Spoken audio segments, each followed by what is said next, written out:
It's almost like he looked at me as if to say, I'd love to give you a slap, but...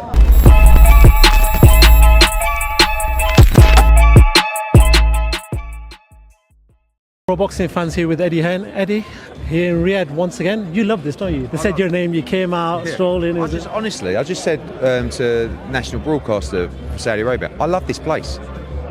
I think everybody feels the same. Like the hospitality, the energy, the food, the restaurants, the gyms, like World Boulevard City. It's unbelievable.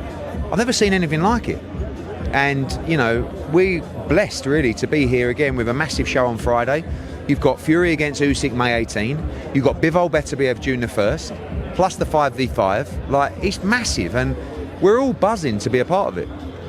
I do want to talk about, we're in the season of goodwill here. You and Frank Warren are kind of close now. So yesterday, AJ and John Fury have a little bit of a handshake, mutual respect. It's just good to see that sort of thing. I think I saw John earlier, and I shook. He wasn't quite as hospitable as he was with AJ, but he didn't chin me, so that's a good sign. So I think that, I don't think I've really met John Fury before. So sometimes when you see someone, like, it's almost like he looked at me as if to say, I'd love to give you a slap, but you're a little bit of a cheeky rascal, aren't you? And I think that we all share the same passion, which is boxing. We're all opinionated, we're all emotional, we all want our guys to win. Sometimes it's family members in John's case, sometimes it's guys in my case that I've represented for years and are my friends. But we all are in the sport together. And I think you've seen from myself and Frank and like the response that we've seen from the fans about us two coming together, particularly for the 5v5, it's massive. And it shows you what can be done. And, I know His Excellency is a phrase that gets thrown around a lot, but he's done it, really. He's made me and Frank sit down and almost like slap us around the face and say, guys, let's do something great for boxing. What's the matter with you? Like, oh, he said that on IFL and you said that on Pro Boxing Fans. And it's like, shut up. It's bigger than that. And, it feels pretty good. And it's actually probably a lesson for life. When you put those differences behind yourself and shake hands and get on with it, life can be much more pleasant. And boxing's not always that pleasant. You've got a bit of work to do in the US, haven't you, to be fair? Yeah, but also that's the same thing where, people, but that's different because I don't think people like you coming into their patch. Do you know what I mean? I've come over to America, I've got a big TV deal, my sarcasm hasn't always worked, and people don't really like me. But more than that, they don't want me there. Not that no one's really sat down with me and had a conversation to find out if actually I'm quite a nice geezer. They just don't want you there. And listen, the same way that, I don't know, if Oscar decided to try and conquer the UK market, I probably wouldn't want him. I'd welcome him and I wouldn't behave in the same way. But really, you don't want people coming on your patch. And that's what I've done, and that's what I've done that was different. So yeah, getting there. And but sometimes people can tell you they want to work together publicly, right? Yeah, but deep down, they'd rather do anything but. We see Francis Ngannou on your right hand side. He's a big lump. I was going to say Anthony Joshua, normally when he steps in the fight, he's a big lump. He's a big physical specimen. When you look at Francis there, bloody hell, he's a big guy, isn't he? He's massive. But I will say, I just said, like, AJ's also massive, but the size of Francis Ngannou. But look, I think this fight's very straightforward. We're too good, we're too fast, we're too knowledgeable, but he carries the size, the power to put anyone to sleep. So you've got to be on this.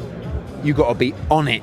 You've got to be sharp. You mustn't make mistakes, but you've got to be aggressive. You can't just, try and box off the back foot against Ngannou and let him walk you down and start backing you up on the ropes. You've got to be middle of the ring. You've got to be popping him with that jab, right hand down the pipe, buzzing him, and work at a pace that's going to tire him out. He won't go to 10 rounds at a decent pace.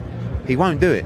And Fury let him off that, because after he got hurt, Fury just decided to sort of box off the back foot. And, he's like, when I look at Francis Ngannou's neck and his jaw, like, can he be hurt? We're going to find out on Friday night. I was going to ask you about sort of the complacency from Tyson Fury in that first fight. Is that a benefit for Anthony Joshua, knowing that, listen, we know what happened in that first fight, we've not got much real of a Francis? Because AJ would never take anyone lightly. Don't matter if it was you or me. Honestly, he wouldn't. But we also know this is a serious challenge, and that is going to turn up the heat in training, and I think the good news is we've had 10 rounds of footage. It's only 10 rounds. The bad news is he's had 10 rounds against Tyson Fury, and I think he won. But if he didn't, it was a draw or Fury won by a round. So his confidence is going to be through the roof. We've got to take that away from him on Friday night. A fighter that's been calling out AJ for a long time is Zhilei Zhang. He's going to be fighting on this card. Great fight against Joseph Parker. Talk to me about that one. Yeah, great fight. I actually think that Parker wins the fight by stoppage late, and I love Zhilei, but I just think Parker looks amazing at the moment. He's very fast, and if Andy gets the tactics right, which he will because he's a great trainer, I think he'll just be too fast and his movement will be too much for Zhilei Zhang. But another massive guy, what's he, like 20 stone? He can really punch, and he's dangerous as well.